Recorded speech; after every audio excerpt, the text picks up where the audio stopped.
Everyone, आज हम शुरू करने जा रहे हैं क्लास 6 की हिस्ट्री का चैप्टर 5, राज्य, राजा और एक प्राचीन गणराज्य। चुनाव का दिन।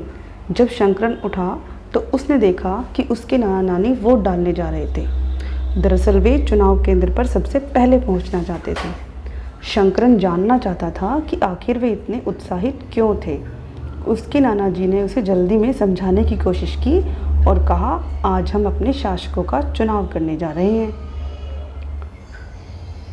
कुछ लोग शासक कैसे बने? लगभग 50 वर्षों से हम अपने शासकों का चुनाव मतदान के जरिए करते आ रहे हैं। लेकिन बहुत पहले लोग शासक वैसे बनते थे। करीब 3000 साल पहले कुछ लोग बड़े बड़े यज्ञों को आयोजित कर राजा के रूप में प्रतिष्ठित हो गए। अश्वमेध यज्ञ एक ऐसा ही आयोजन था। इसमें एक घोड़े को राजा के लोगों की देखरेख में स्वतंत्र विचरण के लिए छोड़ दिया जाता था। इस घोड़े को अगर किसी दूसरे राजा ने रोका तो उसे वहां अश्वमेध यज्ञ करने वाले राजा से लड़ाई करनी पड़ती थी। अगर उन्होंने घोड़े को जाने दिया तो इसका मतलब होता था कि अश्वमेध यज्ञ करने वाला राजा उनसे ज़्यादा शक्तिशाली था। उसके बाद इन राजाओं को यज्ञ में आमंत्रित किया जाता और यह यज्ञ विशिष्ट पुरोहितों द्वारा संपन्न किया जाता था। इसके लिए उन्हें उपहारों से सम्मानित किया जाता था। अश्वमेध यज्ञ करने वाला राजा बहुत शक्तिशाली माना जाता था और यज्ञ में आमंत्रित सभी राजा उसके लिए उपहार लाते थे। इन सभी आयोजनों में राजा का मुख्य स्थान होता था। उसे राज सिंहासन या बाघ की खाल के एक विशिष्ट आसन पर बिठाया जाता था। युद्ध क्षेत्र में राजा का सारथी ही उसका सहचर होता था।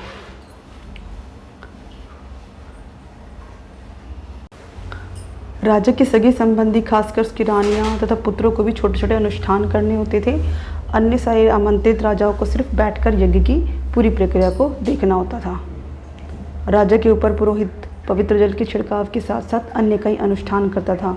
विश्व अथवा वैश्य जैसे सामान्य लोग उपहार लाते थे, जिन्हें पुरोहित शूद्र मानते थे। उन्हें कई अनुष्ठानों में शामिल नहीं किया जाता था। वर्ण। उस समय 4 सामाजिक वर्ग थे: ब्राह्मण, क्षत्रिय, वैश्य एवं शूद्र। ब्राह्मणों का काम वेदों का अध्ययन, अध्यापन और यज्ञ करना था, जिनके लिए उन्हें उपहार मिलता था। क्षत्रियों का काम युद्ध करना और लोगों की रक्षा करना था। वैश्यों के काम खेती, पशुपालन तथा व्यापार थे। शूद्रों का काम अन्य तीनों वर्गों की सेवा करना था। जनपद। जनपद का शाब्दिक अर्थ है जन के बसने की जगह होता है। महायज्ञों को करने वाले राजा अब जन के राजा ना होकर जनपदों के राजा माने जाने लगे। पुरातत्वविदों ने इन जनपदों की कई वस्तुओं की खुदाई की। दिल्ली में पुराना किला, उत्तर प्रदेश में मेरठ के पास हस्तिनापुर और एटा के पास अतरंजी खेड़ा इनमें प्रमुख है। खुदाई से पता चला है कि लोग झोंपड़ियों में रहते थे, मवेशियों तथा अन्य जानवरों को पालते थे। वे चावल, गेहूँ, धान, जौ, दालें, गन्ना, तिल तथा सरसों जैसी फसलें भी उगाते थे। लोग मिट्टी के बर्तन भी बनाते थे। इनमें कुछ धूसर तथा कुछ लाल रंग के होते थे। पुरास्थलों में कुछ विशेष प्रकार के बर्तन मिले हैं, जिन्हें चित्रित धूसर पात्र के रूप में जाना जाता है।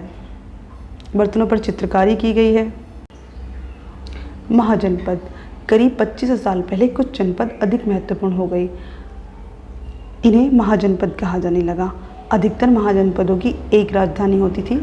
कई राजधानियों में किलेबंदी की गई थी, अर्थात इनके चारों ओर लकड़ी, ईंट या पत्थर की ऊंची दीवारें बनाई गई थी। ऐसा लगता है लोगों ने अन्य राजाओं के आक्रमण से डरकर अपनी सुरक्षा के लिए किलों का निर्माण किया। कुछ राजा अपनी राजधानी के चारों ओर विशाल, ऊंची और प्रभावशाली दीवार खड़ी कर अपनी समृद्धि और शक्ति का प्रदर्शन भी करते थे। इस तरह से किले के अंदर रहने वाले लोगों और उस क्षेत्र पर नियंत्रण रखना और भी सरल हो जाता होगा। इस तरह की विशाल दीवार बनाने के लिए व्यापक योजना की आवश्यकता थी और लाखों की संख्या में ईंट पत्थरों का इंतजाम करना पड़ता था। हजारों स्त्री, पुरुष तथा बच्चों ने इसके लिए अथक परिश्रम किया होगा। इनके लिए संसाधनों की आवश्यकता भी पड़ती होगी। कौशाम्बी किले की दीवार, ये वाली, यह एक चित्र आधुनिक उत्तर प्रदेश के इलाहाबाद के पास मिली ईंट की दीवार के अवशेष हैं। इसका एक भाग का निर्माण संभवतः 25 साल पहले हुआ था। अब राजा सेना रखने लगे। सिपाहियों को नियमित वेतन देकर पूरे साल रखा जाता था। कुछ भुगतान संभवतः आहत सिक्कों के रूप में होता था। इन सिक्कों के बारे में अध्याय 8 में पढ़ेंगे हम। कर। महाजनपदों के राजा विशाल किले बनवाते थे, बड़ी सेना रखते थे, इसलिए उन्हें प्रचुर संसाधनों की आवश्यकता होती थी। इसके लिए उन्होंने कर्मचारियों की भी आवश्यकता होती थी। महाजनपदों के राजा लोगों द्वारा समय समय पर लाए गए उपहारों पर निर्भर न रहकर नियमित रूप से कर वसूलने लगे थे। उन्होंने कौन कौन से कर लगाए? फसलों पर कर, कारीगरों के ऊपर, पशुपालक को जानवरों या उनके उत्पादों के रूप में कर देना पड़ा था, पशुपालकों को, व्यापारियों को सामान पर, आखेटों को तथा संग्राहकों को जंगल से प्राप्त वस्तुएं देनी होती थी। कृषि में परिवर्तन। इस युग में कृषि के क्षेत्र में 2 बड़े परिवर्तन हुए। हल के फाल अब लोहे के बनने लगे। जो हल के फाल थे पहले लकड़ी के होते थे, अब लोहे के बनने लगे थे। अब कठोर जमीन लकड़ी के फाल की तुलना में लोहे के फाल से आसानी से जोता जा सकता था। इससे फसलों की उपज बढ़ गई थी। दूसरे लोगों ने धान के पौधों का रोपण शुरू किया, अर्थात खेतों में बीज छिड़ककर धान उपजाने के बजाय धान की पौध का रोपण शुरू किया। अब पहले की तुलना में बहुत ज़्यादा पौधे जीवित रह जाते थे, इसलिए पैदावार भी ज़्यादा होने लगी।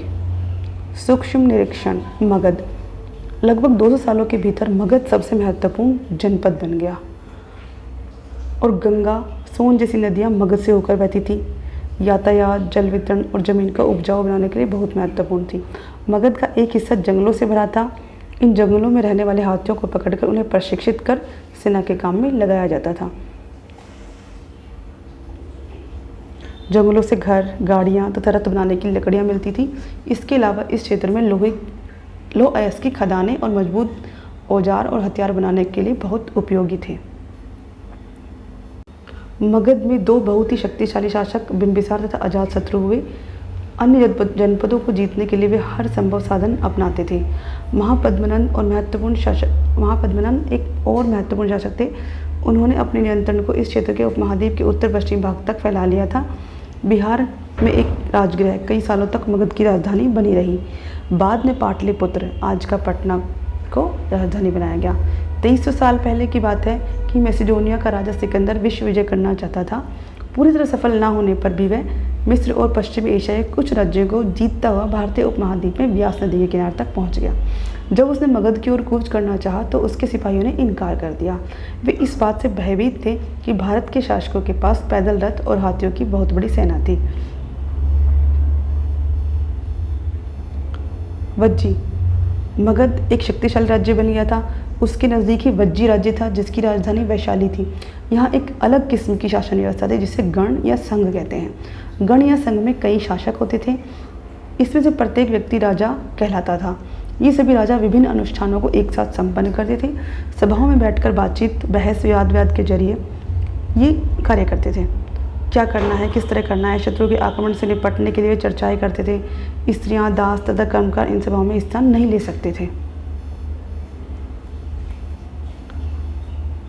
कई शक्तिशाली राजा इन संघों को जीतना चाहते थे। इसके बावजूद उनका राज्य अब से लगभग 1500 साल पहले तक चलता रहा। इसके बाद गुप्त शासकों ने गण और संघ पर विजय प्राप्त कर उन्हें अपने राज्य में शामिल कर लिया। हमारा चैप्टर कंप्लीट, 8 से 9 मिनट में हमारा चैप्टर कंप्लीट हो गया है। Thank you so much. Like, share and subscribe.